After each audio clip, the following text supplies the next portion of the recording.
Hello guys, कैसे हैं आप लोग। आशा करता हूँ आप सभी अच्छे होंगे और अपने एग्जाम्स की बढ़िया तैयारी कर रहे होंगे। गाइस, हम लोग की पॉलिटी की सीरीज चल रही थी, तो पॉलिटी में हम लोग ने गांधीवादी निर्देशक तत्वों को बहुत अच्छे से हम लोग ने कंप्लीट कर लिया था। उसके बाद हम लोग ने समाजवादी निर्देशक तत्वों की शुरुआत की थी, तो उसका हम लोग का पहला भाग कंप्लीट हो गया है।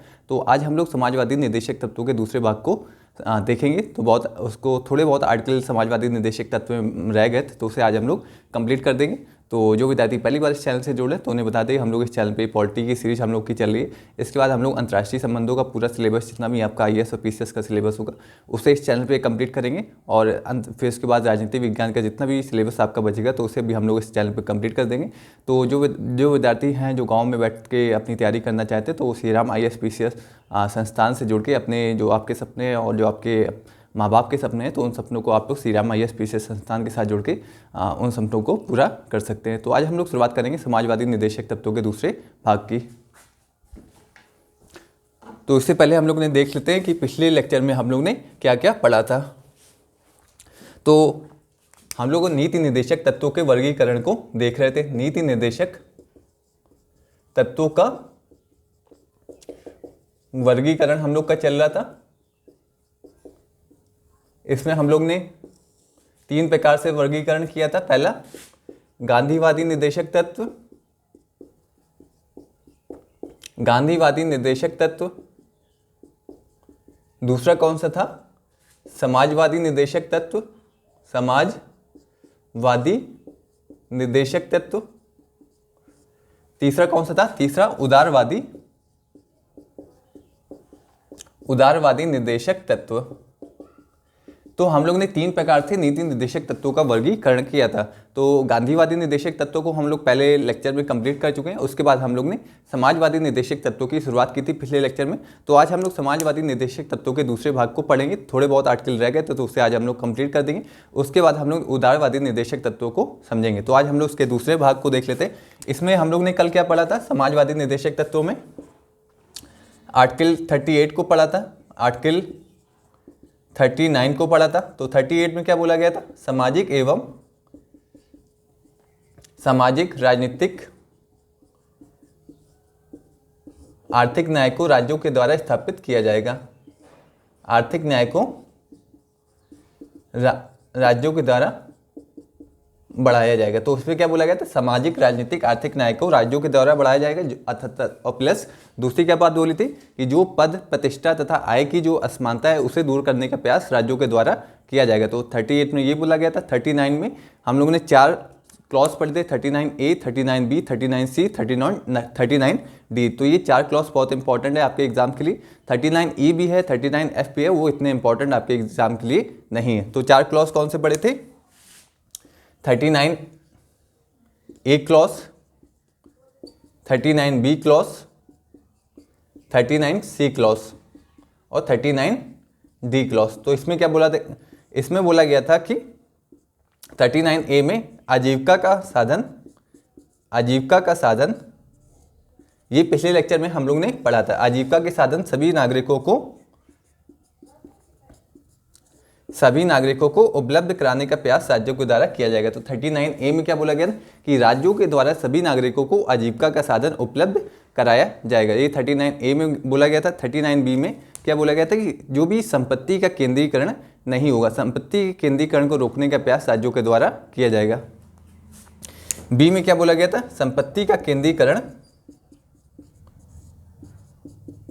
नहीं होगा, केंद्रीकरण को रोकने का प्रयास राज्यों के द्वारा। संपत्ति में क्या हो गया? जैसे कोयले हो गए, खाने, जितनी भी खनिज हो गए, जैसे सोना हो गए, चांदी हो गए, ये सभी देश की संपत्ति को, जो संपत्ति है देश की संपत्ति को रोकने का प्रयास, उसका केंद्रीकरण नहीं होने दिया जाएगा। तो ये 39B हो गया। 39C में क्या बोला था कि जितने भी देश के संसाधन हैं उनका केंद्रीकरण नहीं होगा, उनका जितने भी देश के नागरिक हैं उनके बीच एक समान वितरण होगा। तो 39C में क्या बोला गया था? संसाधनों का समान वितरण होगा। संसाधन में क्या होगा? जैसे भूमि हो गए, धन हो गया, तो इनका किसी, जितने भी देश के नागरिक हैं उन सभी नागरिकों के बीच संसाधनों का समान वितरण होगा। संसाधन में कौन से आ गए? जैसे भूमि हो गया, धन होगा, तो ये सभी देश के संसाधन होगा और इनका सभी नागरिकों के बीच समान वितरण होगा। 39D में क्या बोला गया था कि समान कार्य के लिए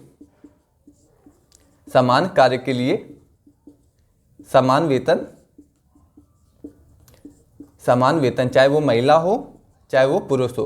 तो चाहे वो महिला हो चाहे पुरुष, यदि वो एक समान कार्य करती तो उसे समान वेतन राज्यों के द्वारा उपलब्ध कराया जाएगा। चाहे वो महिला हो चाहे वो पुरुष हो, यदि वो समान कार्य करती है तो उसे एक समान वेतन राज्यों के द्वारा ऐसा प्रयास किया जाएगा कि उनको एक समान वेतन उनको मिले, चाहे वो महिला हो चाहे पुरुष हो। यदि वो समान कार्य करते हैं तो उनको एक समान वेतन राज्यों के द्वारा उपलब्ध कराया जाएगा। तो ये आर्टिकल आपके लिए बहुत इंपॉर्टेंट है, 39D। तो ये आर्टिकल 39 ही बहुत इंपॉर्टेंट आर्टिकल है, यहाँ से सीधे सीधे आपके एग्जाम में क्वेश्चन पूछे जाएंगे। तो 39D में क्या बोला गया, समान कार्य के लिए समान वेतन, यदि महिला व पुरुष समान कार्य करते तो उन्हें समान वेतन सुनिश्चित करवाया जाएगा राज्यों के द्वारा। तो ये हम लोगों ने पढ़ लिया था। अब हम लोग शुरुआत करते हैं आर्टिकल 41 से। इसे आप लोग नोट डाउन कर सकते हैं। इतना हम लोग पिछले लेक्चर में कंप्लीट कर चुके थे कि आर्टिकल 38, 39। तो अब हम लोग शुरुआत करेंगे आर्टिकल 41 से।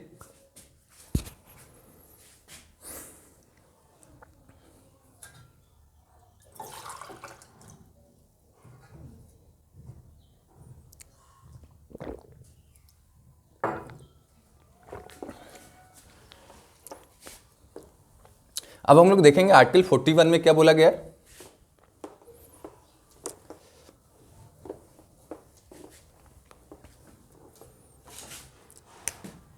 आर्टिकल 41 में बोला गया है कि बुढ़ापा, बेरोजगारी,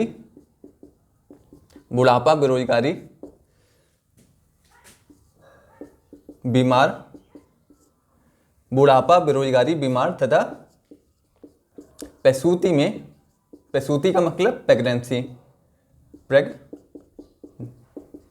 प्रेगनेंसी में राज्यों के द्वारा सहायता उपलब्ध कराई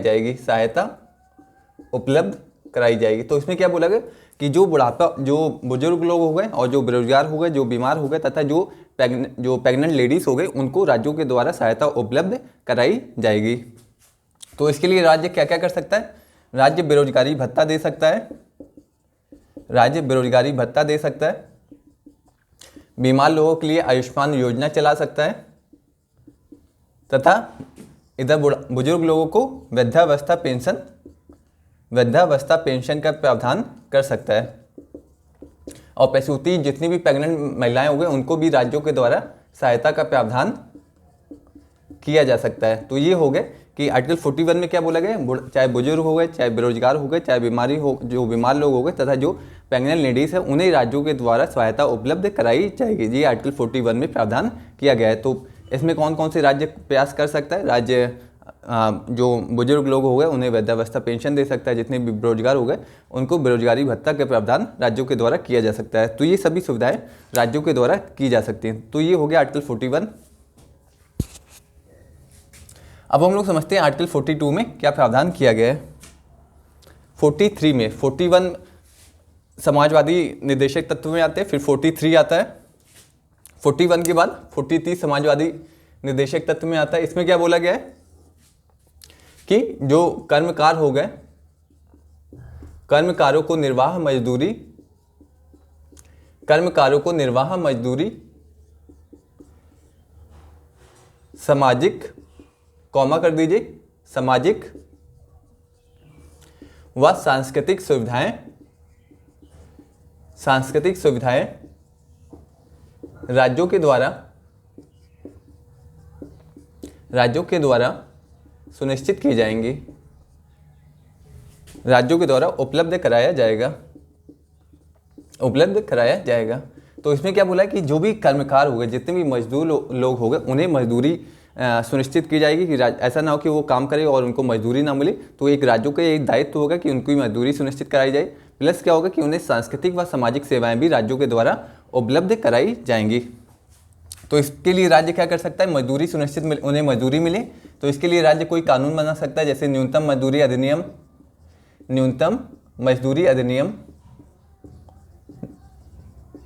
1948 में बनाया गया। इसके तहत राज्यों जो भी जितने मजदूर लोग होगा उनकी एक न्यूनतम मजदूरी सुनिश्चित की गई थी। तो ये राज्य क्या कर सकता है, कोई कानून बना सकता है जिससे जो मजदूर लोग हैं उनको मजदूरी एक उनकी मजदूरी एक बिल्कुल निश्चित हो जाए। और सामाजिक सुविधाओं का मतलब क्या है कि राज्य उनको पेंशन दे सकता है, राज्य पेंशन दे सकता है राज्य पेंशन दे सकता है और बीमा की सुविधा, ये सब जितनी भी सामाजिक सुविधाएं हैं राज्यों के द्वारा प्रदान की जा सकती हैं। तो आप लोगों ने सुना होगा कि आप लोगों ने देखा भी होगा जितने भी मजदूर लोग होते हैं, जितने भी मिस्त्री होते हैं, इन सबको पेंशन मिलता है और इनका एक बीमा भी कराया जा सकता है, कराया जाता है जिससे यदि इनकी कोई दुर्घटना होती है तो इनको एक बीमा की सुविधा उपलब्ध कराई जा सके। तो मजदूर लोग होते हैं उनको एक पेंशन भी मिलती है, उनकी एक बीमा भी मिलता है और जितने वृद्धावस्था लोग हो गए तो उनकी भी एक पूरी जो सरकार होती है वो पेंशन भी देती है। तो अभी सरकार कह रही है कि जो अभी यूपी का चुनाव हुआ है तो उस समय तो योगी जी ने कहा है कि जो महिलाओं को जो पेंशन 1000 रुपये मिलती उसको बढ़ा के 1500 की जाएगी। तो ये सब प्रावधान DPSP में किए गए, इसी के तहत जो सरकारें होती हैं वो अपनी घोषणाएँ करती हैं। तो ये हो गया कर्मकारों को निर्वाह मजदूरी, सामाजिक व सांस्कृतिक सुविधा। इसका क्या मतलब हो गया कि जो भी मजदूर लोग हैं उन्हें अपने त्योहार वो अपने मना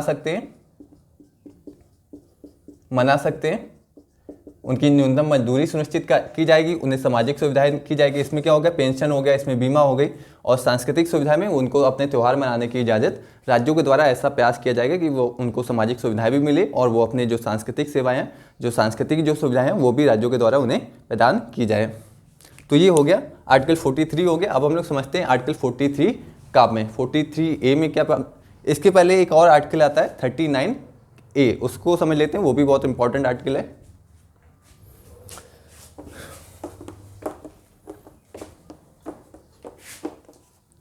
A,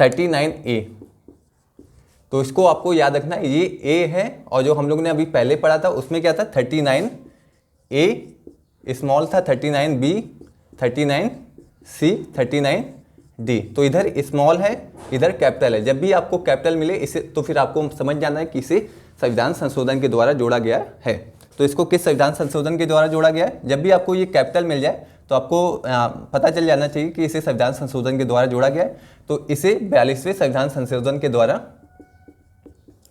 42वें संविधान संशोधन 1976 के द्वारा इसे संविधान में जोड़ा गया है, इसे संविधान में जोड़ा गया है। तो इसमें क्या प्रावधान किया गया था कि जितने भी भारतीय नागरिक हैं सभी को निःशुल्क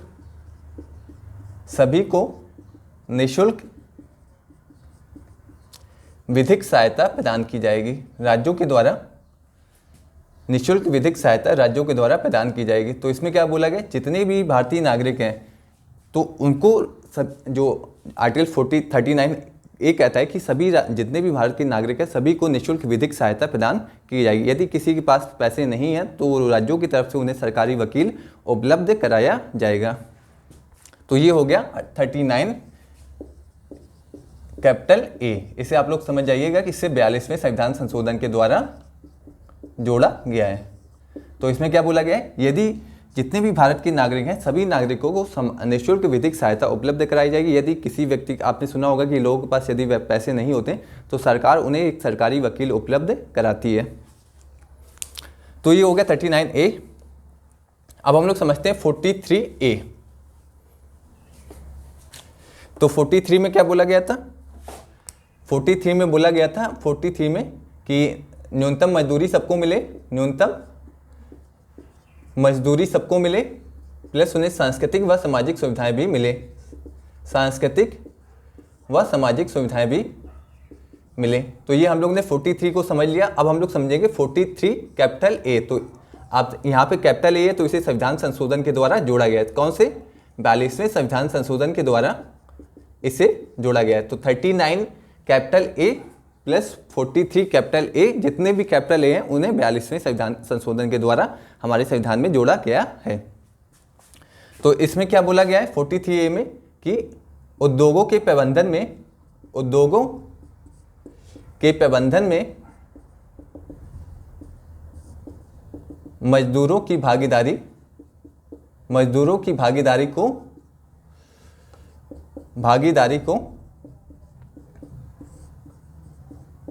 बढ़ाने का प्रयास राज्यों के द्वारा किया जाएगा। तो इसमें क्या बोला गया, राज्यों के द्वारा किया जाएगा। तो इसमें क्या बोला गया कि जितने भी जो उद्योग होते हैं उसमें उद्योगों के प्रबंधन में जो मैनेजमेंट होता है, उद्योग जो इंडस्ट्री होती उनके प्रबंधन में मजदूरों की भागीदारी को बढ़ाने के प्रयास राज्यों के द्वारा किया जाएगा। ऐसा ना हो कोई सिर्फ वो मजदूर बन के रह जाएं उस इंडस्ट्री में, उसको जो मजदूर हों उनको उन उद्योगों के प्रबंधन में भी उनकी भागीदारी को बढ़ाने का प्रयास राज्यों के द्वारा किया जाएगा। वो उसमें उनके प्रबंधन में भी शामिल होंगे, वो मजदूरी तो करेंगे ही, लेकिन जो उद्योगों के प्रबंधन में भी उन्हें शामिल किया जाएगा, मैनेजमेंट में भी उन्हें शामिल किया जाएगा। तो ये हो गया आर्टिकल 43A। आपको याद रखना है जो ए हो गया कैपिटल ए, इसे 42 संविधान संशोधन के द्वारा जोड़ा गया है। तो आपसे ये क्वेश्चन पूछा जा सकता है कि किन किन संविधान संशोधन को, किन किन डीपीएसपी को, किन किन नीति निर्देशक तत्वों को 42 संविधान संशोधन 1976 के द्वारा हमारे संविधान में जोड़ा गया है। तो आपको 39 कौन से हो गए, 39 कैपिटल ए हो गया, इसमें बोला गया है निःशुल्क विधिक सहायता, निःशुल्क विधिक सहायता। और दूसरा क्या हो गया 43 कैपिटल ए, और इसके बाद एक और है 48 कैपिटल ए। इसे हम लोग कल पढ़ेंगे, तो अभी हम लोग ने कौन से देखा 39 कैपिटल ए निःशुल्क विधिक सहायता। 43A में क्या बोला गया कि उद्योगों के प्रबंधन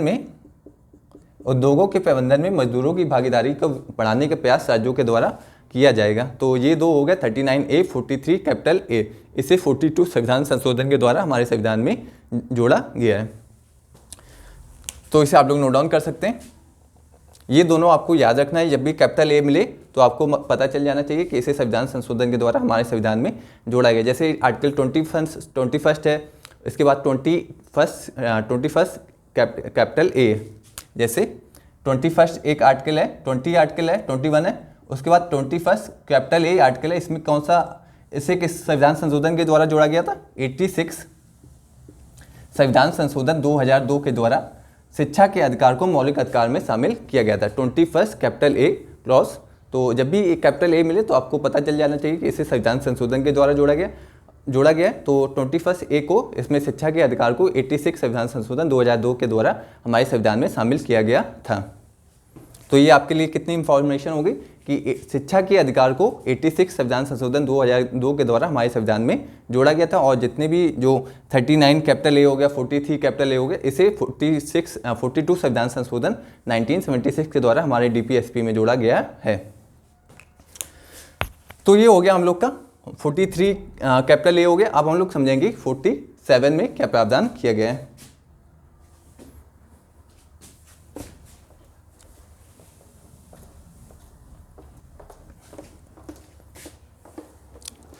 तो 47 में क्या बोला गया है, आर्टिकल 47 इसमें बोला गया कि राज्य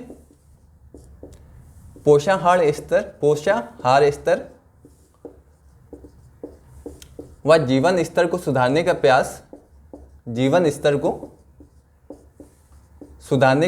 करेगा,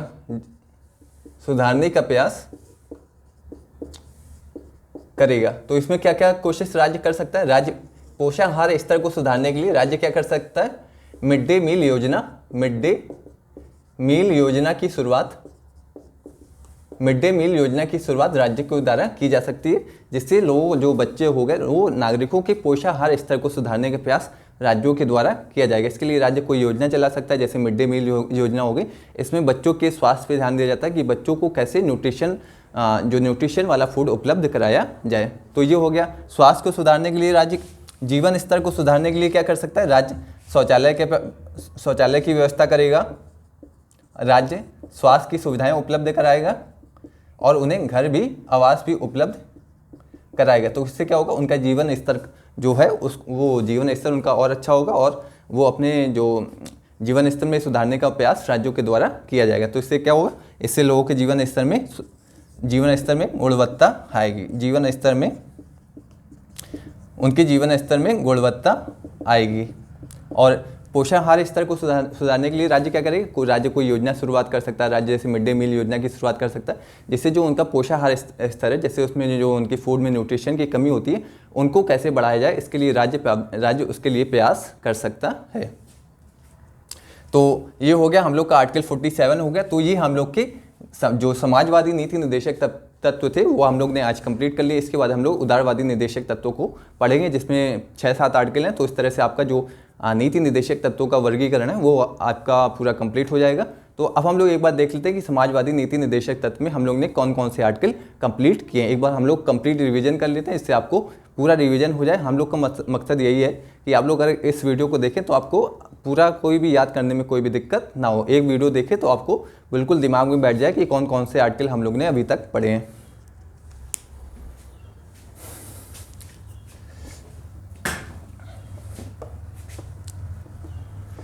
तो आर्टिकल 39 हम लोग पढ़ चुके हैं, 39, 38, फिर हम लोग ने 40 पढ़ा, 40 हम लोग ने उसमें पढ़ा था, 41 पढ़ा, 43 पढ़ा, 43A पढ़ा, फिर उसके बाद 47 पढ़ा। तो इतने सारे आर्टिकल समाजवादी निर्देशक तत्वों के अंतर्गत आते हैं। इसमें क्या बोला गया? सामाजिक राजनीतिक न्याय, सामाजिक राजनीतिक आर्थिक न्याय राज्यों के द्वारा सुनिश्चित कराया जाएगा। राजनीतिक न्याय, आर्थिक न्याय, आर्थिक न्याय। तो एक तरह से आपका रिवीजन चल रहा है कि समाजवादी निर्देशक तत्वों में हम लोग ने क्या क्या पढ़ लिया है। तो इस तरह से आप लोग रिवाइज करते हुए चलिए, तो आपको याद करने में कोई दिक्कत नहीं होगी। और 39 में क्या बोला गया? इसमें 4 सब क्लॉज हैं, A, B, C, D। तो ये आपको याद रखने हैं 39 A, B, C, D में क्या क्या प्रावधान किए गए, ये सभी इंपॉर्टेंट क्लॉज हैं। 41 में क्या बोला गया है? बुढ़ापा, बेरोजगारी, बुढ़ापा, बेरोजगारी और प्रसूति में राज्य सहायता उपलब्ध कराएगा। तो जितनी बुढ़ापा हो गई, बेरोजगारी हो गई, प्रसूति हो गई, तो इस बुढ़ापा, बेरोजगारी और बीमारी प्रसूति में राज्य सहायता उपलब्ध कराएगा। कौन कौन सी? बुढ़ापा, बेरोजगारी और बुढ़ापा, बेरोजगारी, बीमारी तथा प्रसूति के समय राज्य सहायता उपलब्ध कराएगा। तो ये किसमें है? DPSP में ये प्रावधान किया गया है। 43 में क्या बोला गया है कि न्यूनतम मजदूरी, जो कर्मकार हो गए उनकी न्यूनतम मजदूरी सुनिश्चित की जाएगी तथा उन्हें सांस्कृतिक एवं सामाजिक सेवाएं, सांस्कृतिक व सामाजिक सेवाएं राज्यों के द्वारा उपलब्ध कराई जाएंगी, सांस्कृतिक व सामाजिक सेवाएं। और 43A में क्या बोला गया कि उद्योगों के प्रबंधन में मजदूरों की भागीदारी सुनिश्चित की जाएगी। मजदूरों की भागीदारी को बढ़ाने का प्रयास राज्यों के द्वारा किया जाएगा। तो 43 कैपिटल A इसे, और 39 एक A भी है। 39A में क्या है? निःशुल्क विधिक सहायता है। और ये 43A इसे 42 संविधान संशोधन के द्वारा 1976 के द्वारा इन दोनों आर्टिकल को जोड़ा गया। 39A में क्या बोला गया है? निःशुल्क विधिक सहायता, प्लस 43A में क्या बोला गया कि जो उद्योगों के प्रबंधन में मजदूरों की भागीदारी को सुनिश्चित करने का प्रयास राज्यों के द्वारा किया जाएगा।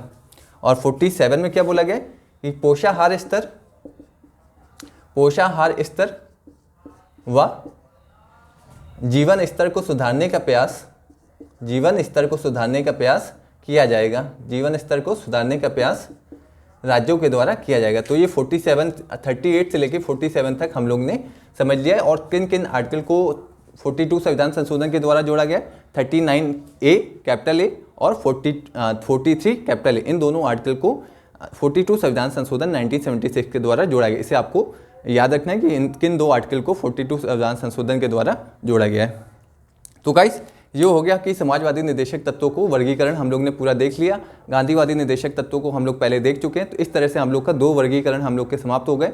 उदारवादी निर्देशक तत्वों का वर्गीकरण को हम लोग नेक्स्ट लेक्चर में देखेंगे। अगर ये वीडियो आपको अच्छा लगे तो लाइक करिए, शेयर करिए, सब्सक्राइब करिए। Thank you so much.